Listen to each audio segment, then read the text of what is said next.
Hello there, I'm your imaginary friend. I have a story for you today by Nathaniel Hawthorne. Now, as always, bear in mind that sometimes an author will have included something in their work that at the time of writing seemed fine to them, and it's not always fine. This is called Ethan Brand. It's subtitled A Chapter from an Abortive Romance. Bartram, the lime burner, a rough, heavy-looking man, begrimed with charcoal, sat watching his kiln at nightfall while his little son played at building houses with the scattered fragments of marble. When on the hillside below them they heard a roar of laughter, not mirthful, but slow, and even solemn, like a wind shaking the boughs of the forest. "Father, what is that?" asked the little boy, leaving his play and pressing betwixt his father's knees. "Some drunken man, I suppose," answered the lime-burner. "Some merry fellow from the bar-room in the village who dared not laugh loud enough within doors lest he should blow the roof of the house off. So here he is, shaking his jolly sides at the foot of Greylock." "But, father," said the child, more sensitive than the obtuse middle-aged clown, "he does not laugh like a man that is glad, so the noise frightens me." "Don't be a fool, child," cried his father gruffly. "You'll never make a man, I do believe. There's too much of your mother in you. I have known the rustling of a leaf startle you. Hark! Here comes the merry fellow now. You shall see that there's no harm in him." Bartram and his little son, while they were talking thus, sat watching the same lime-kiln that had been the scene of Ethan Brand's solitary and meditative life before he began his search for the unpardonable sin. Many years, as we have seen, have now elapsed since that portentous night when the idea was first developed. The kiln, however, on the mountainside stood unimpaired, and was in nothing changed since he had thrown his dark thoughts into the intense glow of its furnace, and melted them, as it were, into the one thought that took possession of his life. It was a rude, round, tower-like structure, about 20 feet high, heavily built of rough stones, and with a hillock of earth heaped about the larger part of its circumference, so that the blocks and fragments of marble might be drawn by cartloads and thrown in at the top. There was an opening at the bottom of the tower, like an oven-mouth, but large enough to admit a man in a stooping posture, and provided with a massive iron door, with the smoke and jets of flame issuing from the chinks and crevices of this door, which seemed to give admittance into the hillside. It resembled nothing so much as the private entrance to the infernal regions which the shepherds of the Delectable Mountains were accustomed to show to pilgrims. There are many such lime-kilns in that tract of country, for the purpose of burning the white marble which composes a large part of the substance of the hills. Some of them built years ago, and long deserted, with weeds growing in the vacant round of the interior, which is open to the sky, and grass and wildflowers rooting themselves into the chinks of the stones, look already like relics of antiquity, and may yet be overspread with the lichens of centuries to come. Others, where the lime-burner still feeds his daily and night-long fire, afford points of interest to the wanderer among the hills, who seats himself on a log of wood or a fragment of marble to hold a chat with the solitary man. It is a lonesome, and when the character is inclined to thought, may be an intensely thoughtful occupation, as it proved in the case of Ethan Brand, who had mused to such strange purpose in days gone by, while the fire in this very kiln was burning. The man who now watched the fire was of different order, and troubled himself with no thoughts, save the very few that were requisite to his business. At frequent intervals he flung back the clashing weight of the iron door, and, turning his face from the insufferable glare, thrust in huge logs of oak, or stirred the immense brands with a long pole. Within the furnace were seen the curling and riotous flames, and the burning marble, almost molten with the intensity of the heat, while without the reflection of the fire quivered on the dark intricacy of the surrounding forest, and showed in the foreground a bright and ruddy little picture of the hut, the spring beside its door, the athletic and coal-begrimed figure of the lime-burner, and the half-frightened child shrinking into the protection of his father's shadow. And when again the iron door was closed, then reappeared the tender light of the half-full moon, which vainly strove to trace out the indistinct shapes of the neighboring mountains. and in the upper sky there was a flitting congregation of clouds, still faintly tinged with a rosy sunset, though thus far down the valley the sunshine had vanished long and long ago. The little boy now crept still closer to his father. His footsteps were heard ascending the hillside, and a human form thrust aside the bushes that clustered beneath the trees. "Hello, who is it?"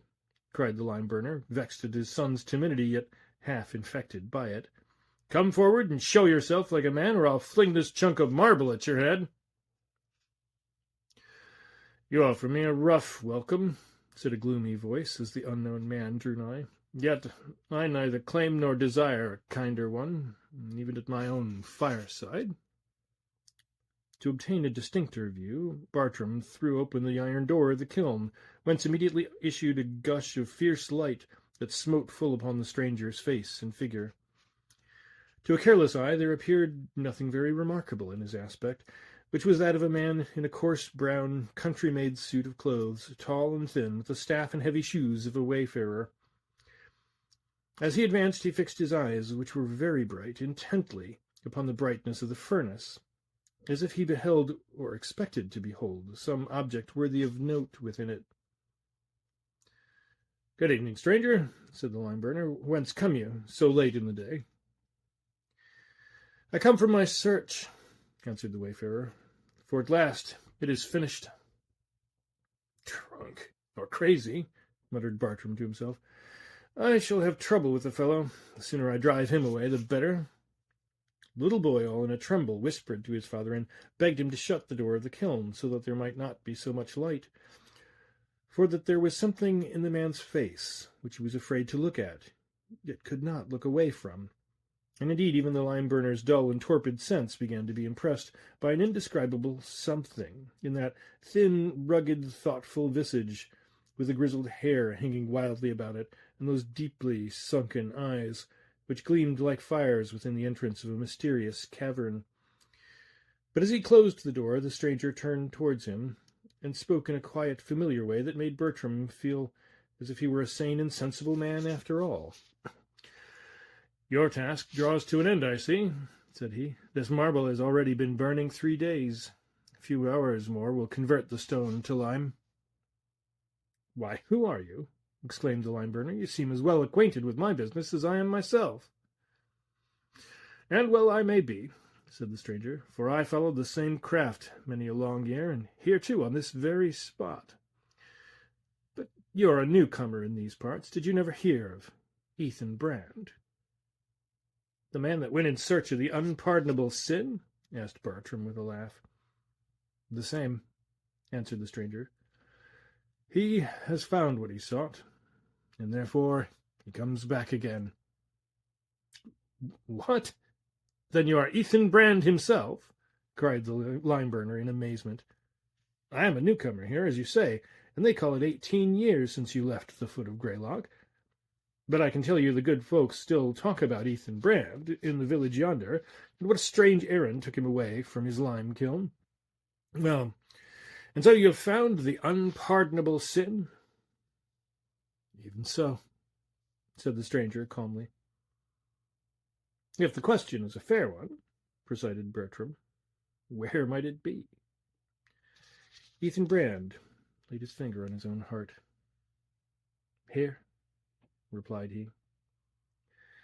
And then, without mirth in his countenance, but as if moved by an involuntary recognition of the infinite absurdity of seeking throughout the world for what was the closest of all things to himself, and looking into every heart save his own, for what was hidden in no other breast, he broke into a laugh of scorn. It was the same slow, heavy laugh that had almost appalled the lime-burner when it heralded the wayfarer's approach. The solitary mountainside was made dismal by it. Laughter when out of place, mistimed, or bursting forth from a disordered state of feeling, may be the most terrible modulation of the human voice. The laughter of one asleep, even if it be a little child. The madman's laugh, the wild screaming laugh of a born idiot, are sounds that we sometimes tremble to hear and would always willingly forget. Poets have imagined no utterance of fiends or hobgoblins so fearfully appropriate as a laugh.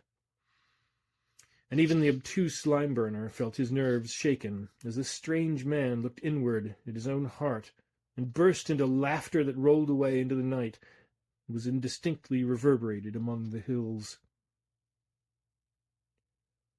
"Joe," said he to his little son, "scamper down to the tavern in the village, and tell the jolly fellows there that Ethan Brand has come back, and that he's found the unpardonable sin."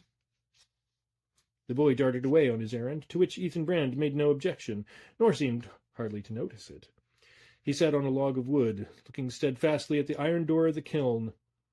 When the child was out of sight, and his swift and light footsteps ceased to be heard, treading first on the fallen leaves and then on the rocky mountain path, the lime-burner began to regret his departure. He felt that the little fellow's presence had been a barrier between his guest and himself, and that he must now deal heart to heart with a man who, on his own confession, had committed the one only crime for which heaven could afford no mercy. That crime, in its indistinct blackness, seemed to overshadow him, and made his memory riotous with a throng of evil shapes that asserted their kindred with the master sin, whatever it might be, which it was within the scope of man's corrupted nature to conceive and cherish. They were all of one family. They went to and fro between his breast and Ethan Brand's, and carried dark greetings from one to the other. Then Bartram remembered the stories which had grown traditionary in reference to this strange man who had come upon him like a shadow of the night, and was making himself at home in his old place after so long absence, that the dead people, dead and buried for years, would have had more right to be at home in any familiar spot than he. Ethan Brand, it was said, had conversed with Satan himself in the lurid blaze of this very kiln. The legend had been matter of mirth heretofore, but looked grisly now. According to this tale, before Ethan Brand departed on his search, he had been accustomed to evoke a fiend from the hot furnace of the lime-kiln night after night in order to confer with him about the unpardonable sin. The man and the fiend each labouring to frame the image of some mode of guilt which could neither be atoned for nor forgiven. And with the first gleam of light upon the mountain-top, the fiend crept in at the iron door, there to abide the intensest element of fire, until again summoned forth to share in the dreadful task of extending man's possible guilt beyond the scope of heaven's else infinite mercy. While the lime-burner was struggling with the horror of these thoughts, Ethan Brand rose from the log and flung open the door of the kiln. The action was in such accordance with the idea in Bartram's mind that he almost expected to see the evil one issue forth red-hot from the raging furnace. "Hold! Hold!" cried he, with a tremulous attempt to laugh, for he was ashamed of his fears, although they overmastered him. "Don't, for mercy's sake, bring out your devil now." "Man," sternly replied Ethan Brand, "what need have I of the devil? I have left him behind me on my track. It is with such half-way sinners as you that he busies himself. Fear not because I open the door. I do but act by old custom, and am going to trim your fire like a lime-burner, as I was once." He stirred the vast coals, thrust in more wood, and bent forward to gaze into the hollow prison-house of the fire, regardless of the fierce glow that reddened upon his face. The lime-burner sat watching him, and half suspected this strange guest of a purpose, if not to evoke a fiend, at least to plunge into the flames, and thus vanish from the sight of man. Ethan Brand, however, drew quietly back, and closed the door of the kiln. "I have looked," said he, "into many a human heart that was 7 times hotter with sinful passions than yonder furnace is with fire. But I found not there what I sought. No, not the unpardonable sin." "What is the unpardonable sin?"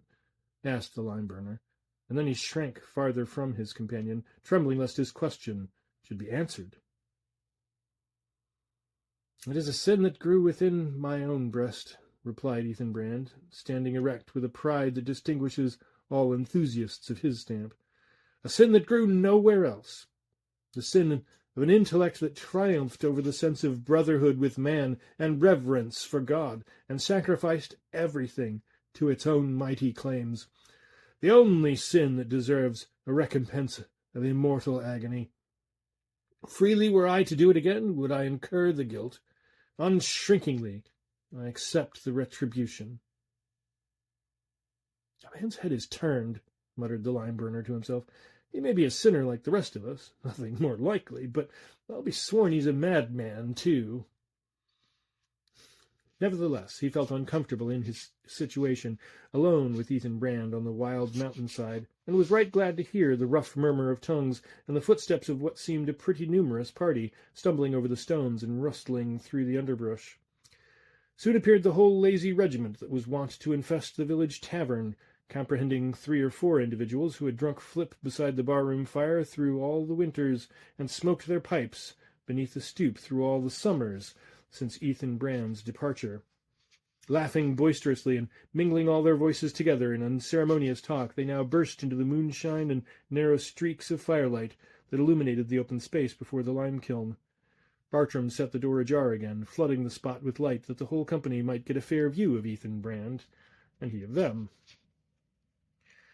There, among other old acquaintances, was a once ubiquitous man, now almost extinct, but whom we were formerly sure to encounter at the hotel of every thriving village throughout the country. It was the stage agent. The present specimen of the genus was a wilted and smoke-dried man, wrinkled and red-nosed, in a smartly cut brown bob-tailed coat with brass buttons, who for a length of time unknown had kept his desk and corner in the bar-room, and was still puffing what seemed to be the same cigar that he had lighted 20 years before. He had great fame as a dry joker, though perhaps less on account of any intrinsic humour than from a certain flavour of brandy toddy and tobacco smoke which impregnated all his ideas and expressions, as well as his person. Another well-remembered, although strangely altered face was that of Lawyer Giles, as people still called him in courtesy, an elderly ragamuffin in his soiled shirt-sleeves and tow-cloth trousers. This poor fellow had been an attorney in what he called his better days, a sharp practitioner and in great vogue among the village litigants, but flip and sling and toddy and cocktails imbibed at all hours, morning, noon, and night, had caused him to slide from intellectual to various kinds and degrees of bodily labour, till at last, to adopt his own phrase, he slid into a soap vat. In other words, Giles was now a soap boiler, in a small way. He had come to be but the fragment of a human being, a part of one foot having been chopped off by an axe, and an entire hand torn away by the devilish grip of a steam engine. Yet though the corporeal hand was gone, a spiritual member remained, for, stretching forth the stump, Giles steadfastly averred that he felt an invisible thumb and fingers, with as vivid a sensation as before the real ones were amputated. A maimed and miserable wretch he was, but one nevertheless whom the world could not trample on, and had no right to scorn, either in this or any previous stage of his misfortunes, since he had still kept up the courage and spirit of a man, asked nothing in charity, and with his one hand, and that the left one, fought a stern battle against want and hostile circumstances. Among the throng, too, came another personage, who, with certain points of similarity to Lawyer Giles, had many more of difference. It was the village doctor, a man of some 50 years, whom, at an earlier period of his life, we introduced as paying a professional visit to Ethan Brand during the latter's supposed insanity.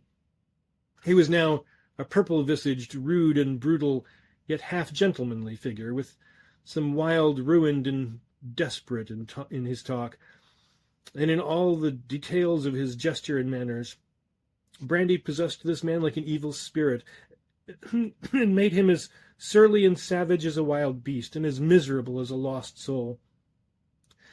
But there was supposed to be in him such wonderful skill, such native gifts of healing, beyond any which medical science could impart, that society caught hold of him, and would not let him sink out of its reach.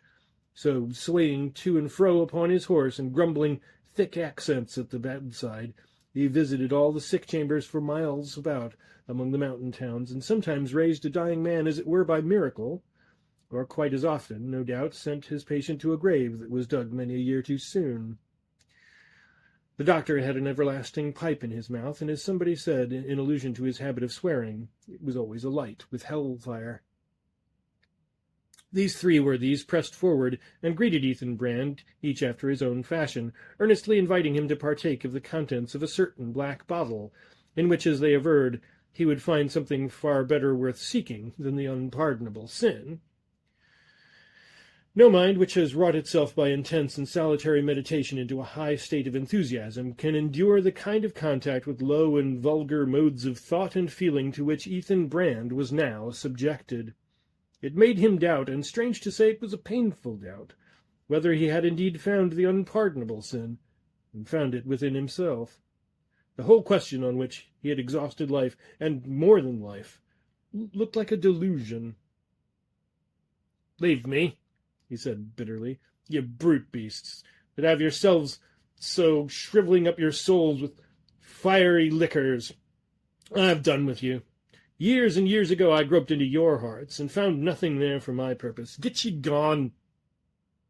"Why, you uncivil scoundrel," cried the fierce doctor, "is that the way you respond to the kindness of your best friends? Then let me tell you the truth. You have no more found the unpardonable sin than yonder boy Joe has. You're but a crazy fellow. I told you so 20 years ago. Neither better nor worse than a crazy fellow, and the fit companion of old Humphrey here." He pointed to an old man, shabbily dressed, with long white hair, thin visage, and unsteady eyes. For some years past this aged person had been wandering about among the hills, inquiring of all travellers whom he met for his daughter. The girl, it seemed, had gone off with a company of circus performers, and occasionally tidings of her came to the village, and fine stories were told of her glittering appearance as she rode on horseback in the ring, or performed marvellous feats on the tight-rope. The white-haired father now approached Ethan Brand and gazed unsteadily into his face. "They tell me you have been all over the earth," said he, wringing his hands with earnestness. "You must have seen my daughter, for she makes a grand figure in the world, and everybody goes to see her. Did she send any word to her old father, or say when she was coming back?" Ethan Brand's eyes quailed beneath the old man's. That daughter, from whom he so earnestly desired a word of greeting, was the Esther of our tale, the very girl whom, with such cold and remorseless purpose, Ethan Brand had made the subject of a psychological experiment, and wasted, absorbed, and perhaps annihilated her soul in the process. "Yes," he murmured, turning away from the hoary wanderer. "It is no delusion. There is an unpardonable sin." While these things were passing, a merry scene was going forward in the area of cheerful light, beside the spring and before the door of the hut. A number of the youth of the village, young men and girls, had hurried up the hillside, impelled by curiosity to see Ethan Brand, the hero of so many a legend familiar to their childhood. Finding nothing, however, very remarkable in his aspect, nothing but a sunburnt wayfarer in plain garb and dusty shoes, who sat looking into the fire as if he fancied pictures among the coals, these young people speedily grew tired of observing him. As it happened, there was other amusement at hand. An old German Jew, travelling with a diorama on his back, was passing down the mountain road towards the village just as the party turned aside from it, and in hopes of eking out the profits of the day, the showman had kept them company to the lime-kiln. "Come on, old Dutchman," cried one of the young men. "Let us see your pictures, if you can swear they're worth looking at." "Oh, yes, Captain," answered the Jew, whether as a matter of courtesy or craft he styled everybody Captain. "I shall show you, indeed, some very superb pictures." So, placing his box in a proper position, he invited the young men and girls to look through the glass orifices of the machine, and proceeded to exhibit a series of the most outrageous scratchings and daubings as specimens of the fine arts that ever an itinerant showman had the face to impose upon his circle of spectators. The pictures were worn out, moreover, tattered, full of cracks and wrinkles, dingy with tobacco smoke, and otherwise in a most pitiable condition. Some purported to be cities, public edifices, and ruined castles in Europe. Others represented Napoleon's battles and Nelson's sea fights, and in the midst of these would be seen a gigantic brown hairy hand, which might have been mistaken for the hand of destiny, though in truth it was only the showman's, pointing its forefinger to various scenes of the conflict, while its owner gave historical illustrations. When, with much merriment at his abominable deficiency of merit, the exhibition was concluded, The German bade little Joe put his head into the box. Viewed through the magnifying glasses, the boy's round, rosy visage assumed the strangest imaginable aspect of an immense, titanic child. The mouth grinned broadly, and the eyes and every other feature overflowing with fun at the joke. Suddenly, however, that merry face turned pale, and its expression changed to horror, for this easily impressed and excitable child had become sensible that the eye of Ethan Brand was fixed upon him through the glass. "You make the little man to be afraid, Captain," said the German Jew, turning up the dark and strong outline of his visage from his stooping posture. "But look again, and by chance I shall cause you to see somewhat that is very fine, upon my word."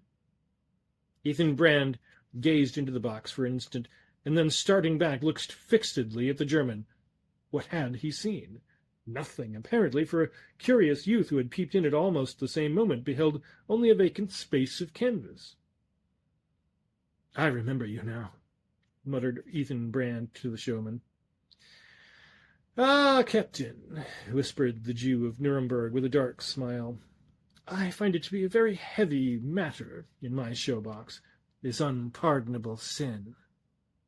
But by my faith, Captain, it has wearied my shoulders this long day to carry it over the mountain." "Peace," answered Ethan Brand sternly, "or get thee into the furnace yonder." The Jew's exhibition had scarcely concluded when a great elderly dog, who seemed to be his own master, as no person in the company laid claim to him, saw fit to render himself the object of public notice. Hitherto he had shown himself a very quiet, well-disposed old dog, going round from one to another, and by way of being sociable, offering his rough head to be patted by any kindly hand that would take so much trouble. But now, all of a sudden, this grave and venerable quadruped, of his own mere motion, without the slightest suggestion from anybody else, began to run round after his tail, which, to heighten the absurdity of the proceeding, was a great deal shorter than it should have been. Never was seen such headlong eagerness in pursuit of an object that could not possibly be obtained.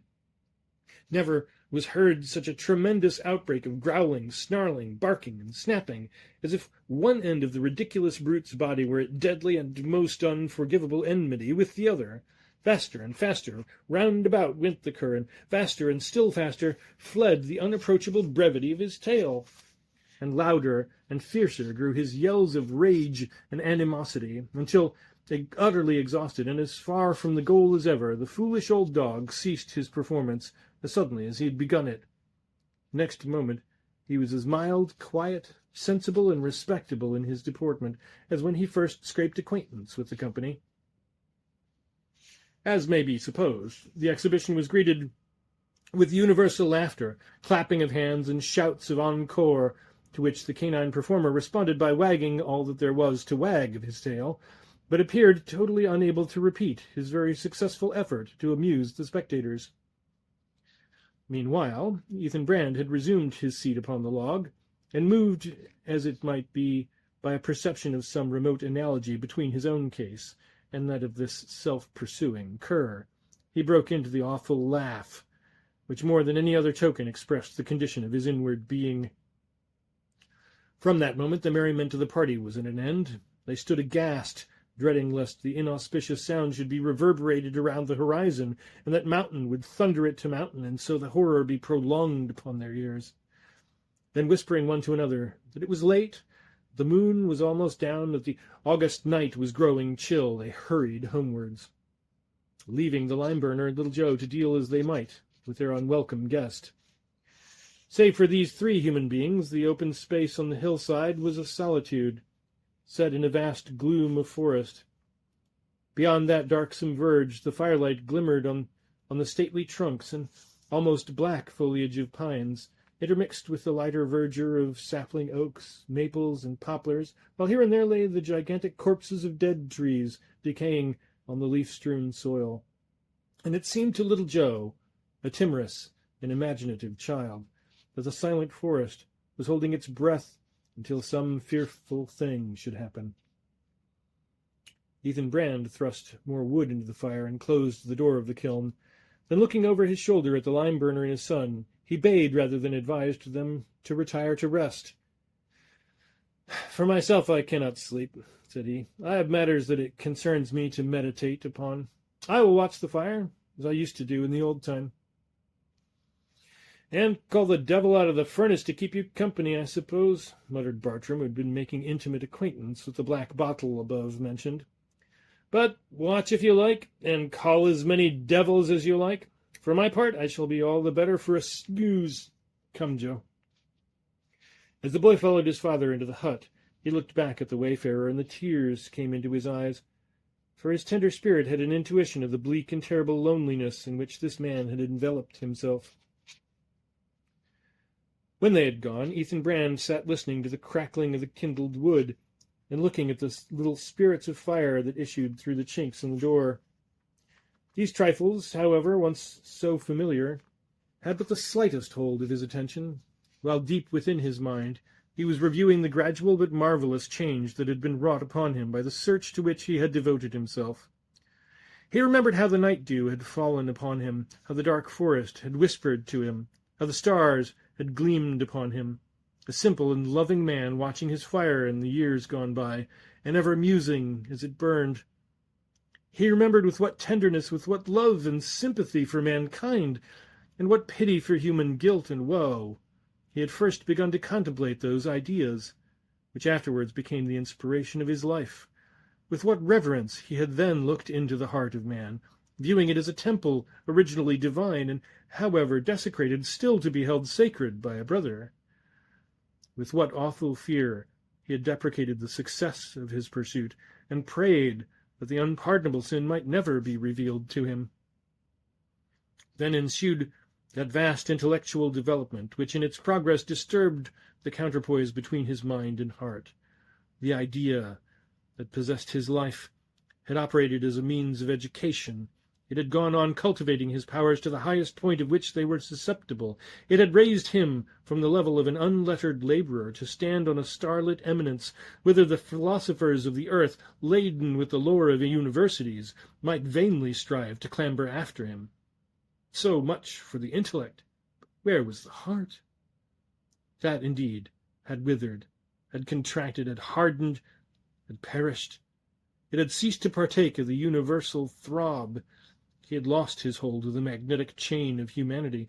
He was no longer a brother man, opening the chambers or the dungeons of our common nature by the key of holy sympathy, which gave him a right to share in all its secrets. He was now a cold observer, looking on mankind as the subject of his experiment, and at length converting man and woman to be his puppets, and pulling the wires that moved them to such degrees of crime as were demanded for his study.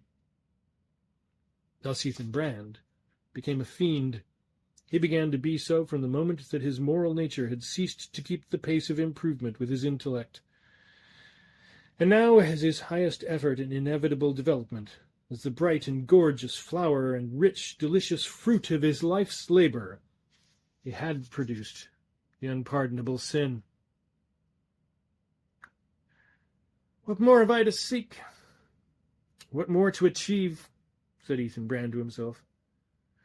"My task is done, and well done." Starting from the log with a certain alacrity in his gait, and ascending the hillock of earth that was raised against the stone circumference of the lime-kiln, he thus reached the top of the structure.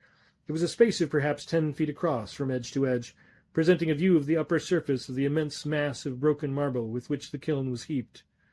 All these innumerable blocks and fragments of marble were red-hot and vividly on fire, sending up great spouts of blue flame, which quivered aloft and danced madly as within a magic circle, and sank and rose again with continual and multitudinous activity.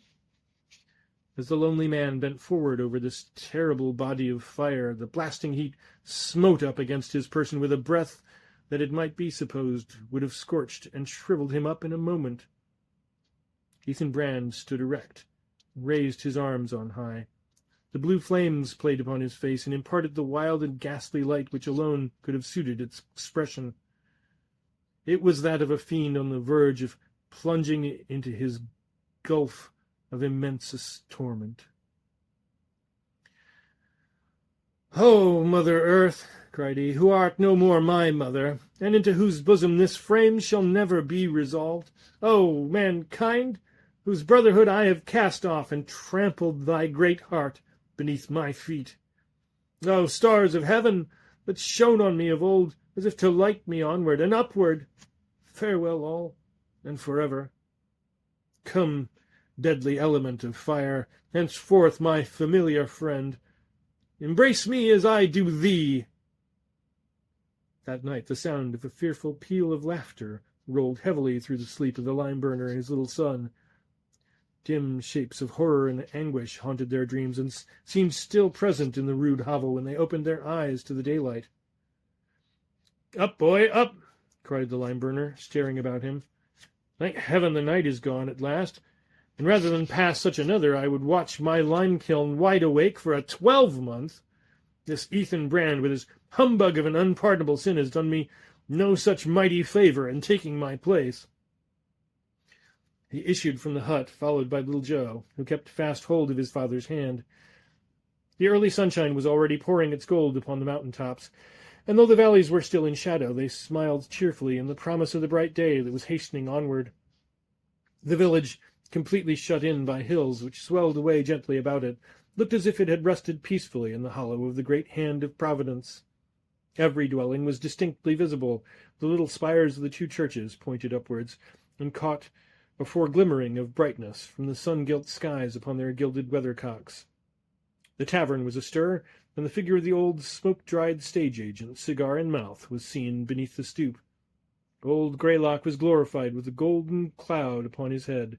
Scattered likewise over the breasts of the surrounding mountains, there were heaps of hoary mists, in fantastic shapes, some of them far down into the valley, others high up towards the summits, and still others, of the same family of mist or cloud, hovering in the gold radiance of the upper atmosphere.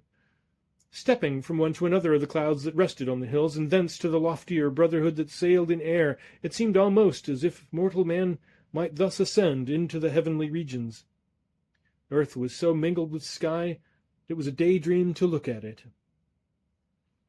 To supply that charm of the familiar and homely which nature so readily adopts into a scene like this, the stagecoach was rattling down the mountain road, and the driver sounded his horn, while echo caught up the notes and intertwined them into a rich and varied and elaborate harmony of which the original performer could lay claim to little share. The great hills played a concert among themselves, each contributing a strain of airy sweetness. Little Joe's face brightened at once. "Dear father," cried he, skipping cheerily to and fro, "that strange man is gone, and the sky and mountain all seem glad of it." "Yes," growled the lime-burner with an oath, "but he's let the fire go down, and no thanks to him if 500 bushels of lime are not spoiled. If I catch the fellow hereabouts again, I shall feel like tossing him into the furnace." With his long pole in his hand, he ascended to the top of the kiln. After a moment's pause, he called to his son. "Come up here, Joe," said he. So little Joe ran up the hillock and stood by his father's side. The marble was all burnt into perfect snow-white lime. But on its surface, in the midst of the circle, snow-white too and thoroughly converted into lime, lay a human skeleton, in the attitude of a person who after long toil lies down to long repose. Within the ribs, strange to say, was the shape of a human heart. "Is the fellow's heart made of marble?" cried Bartram, in some perplexity at this phenomenon. "At any rate, it is burnt into what looks like special good lime, and taking all the bones together, my kiln is half a bushel the richer for him." So saying, the rude lime-burner lifted his pole, and letting it fall upon the skeleton, the relics of Ethan Brand were crumbled into fragments.